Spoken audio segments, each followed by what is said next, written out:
Hello everyone, আসসালামু আলাইকুম রহমতুল্লাহ। গত ক্লাসে আমি আপনাদের can, could, may, might, maybe plus I N G, will be able to, was were able to সবগুলো পারা অর্থে বুঝাইছি। আজকে আমি আপনাদেরকে বোঝাবো উডের ব্যবহার। উডের 2-3টা ব্যবহার আছে, এগুলো জানলে ইজিলি কথা বলতে পারবেন।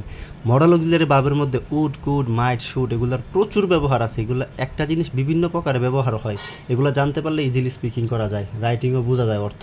দেখুন, উড হচ্ছে আপনি অতীতকালে কোনো কাজ করতে মানে আমি করতাম, সে করতো, তিনি করতেন। ভবিষ্যতে কোনো করবেন এরকম বোঝাইলে অতীতকালে কোনো কাজ করতে ভবিষ্যতে করবে মানে তাম তো তেন বেন এরকম অর্থে উড ব্যবহৃত হয় প্রথমত।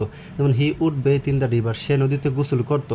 তাহলে I would come, he would come, he would come my house, সে আমার বাড়িতে আসতো। এই উডকাম মানে আসতো, অতীতকালে আসতো, এটা সামটাইমস হবে। মানে অতীতকালে অনিয়মিত কোনো কাজ করলে, নিয়মিত না মানে অফেন প্রায় এরকম কোনো কাজ বোঝাইলে তখন উড ব্যবহৃত হয়। কিন্তু নিয়মিত বোঝাইলে এর পরিবর্তে ইউজ টু ব্যবহৃত হয়, ইউজ টু। মনে রাখবেন, অনিয়মিত মানে মাঝে মাঝে যেতেন, করতেন, খেতেন, ধরতেন এরকম বোঝাইলে উড ব্যবহৃত হবে।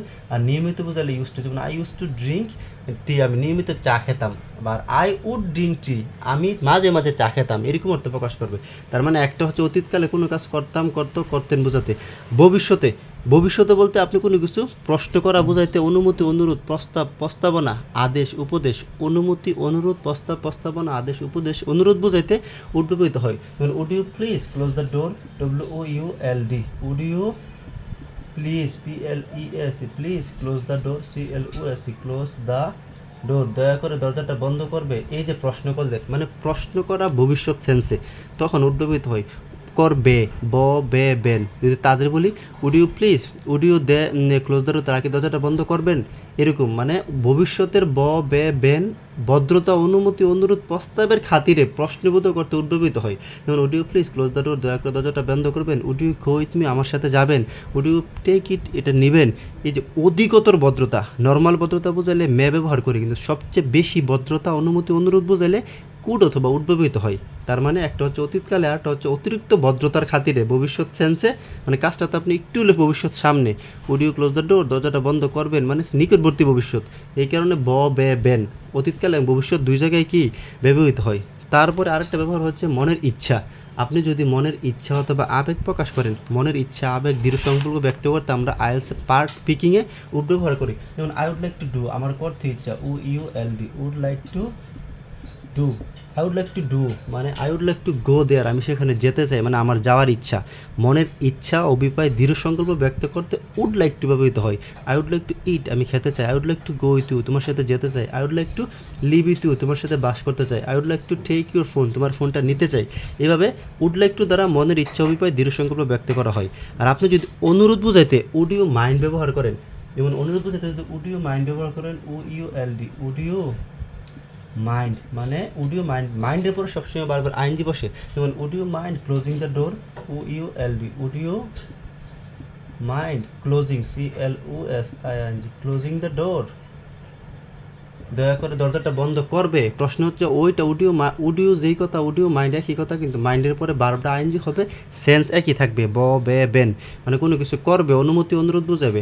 Would you mind closing the door, দয়া করে দরজাটা বন্ধ করবেন। আর যদি বলে would you please close the door, would you mind ব্যবহার করলে বার্বের পর আইনজি ইউজ করবেন। আর উড ইউ মাইন্ড ব্যবহার না করলে সরাসরি বার্বের বেস ফর্ম ইউজ করবেন। এটা একটা ফর্ম সাবজেক্ট ভার্ব এগ্রিমেন্টের, যে উড ইউ মাইন্ডের পরে বারবার আইনজি বসে। Would you please close the door, would you go with me, would you mind going with me, আমার সাথে যাবে, একই অর্থ বোঝাবে, কিন্তু মাইন্ড থাকার কারণে বার্বটা আইনজি হবে। উড আরেকটা ব্যবহৃত হয়, তা হচ্ছে থার্ড কন্ডিশনালে। ইফ কন্ডিশনালের থার্ডে উড হ্যাভ তারপর বার্বের পাস্ট পার্টিসিপল ব্যবহৃত হয়। যেমন দেখেন, যেমন if I were you, I wouldn't let her go, I would always keep my word. আবার দেখেন I would, UULD, would always keep, KEEP, keep my word, আমি সবসময় আমার কথা রাখবো বা আমি সবসময় আমার কথা রাখতাম। এটা ভবিষ্যতও বোঝাবে।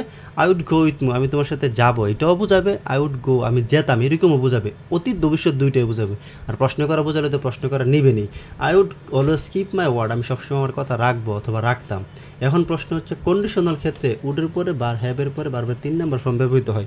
যেমন if I had gone to Agra, if I had gone to Agra, Agra মানে ইন্ডিয়া। আমি যদি আগরা যেতাম, I would have seen the Taj Mahal, হ্যাঁ তাজমহল দিলাম, যে আমি যদি আগরা যেতাম তাহলে তাজমহল দেখতাম। দ্য সেন্টেন্সটা হচ্ছে if I had gone to Agra, যদি আমি আগরা যেতাম তাহলে I would have seen the Taj Mahal, আমি তাজমহল দেখতাম। ওদের প্রশ্নটা হচ্ছে উড হ্যাভের পরে ভার্বের 3 নম্বর ফর্ম বসবে। তার এটা হচ্ছে থার্ড কন্ডিশনালের ক্ষেত্রে। যেমন if I had studied properly, যদি আমি নিয়মিত পড়াশোনা করতাম তাহলে I would have got a job, চাকরিটা পেয়ে যেতাম।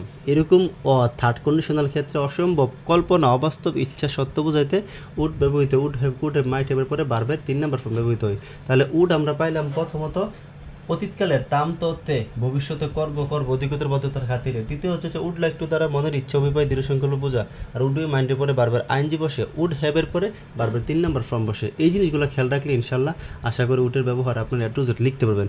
আমি আপনাদের বইলা দিই। তারপরে প্রথম হচ্ছে 1 নম্বর হচ্ছে উড, UULD, উড, এটা অতীত বোঝাবো, ভবিষ্যতে বোঝাবো।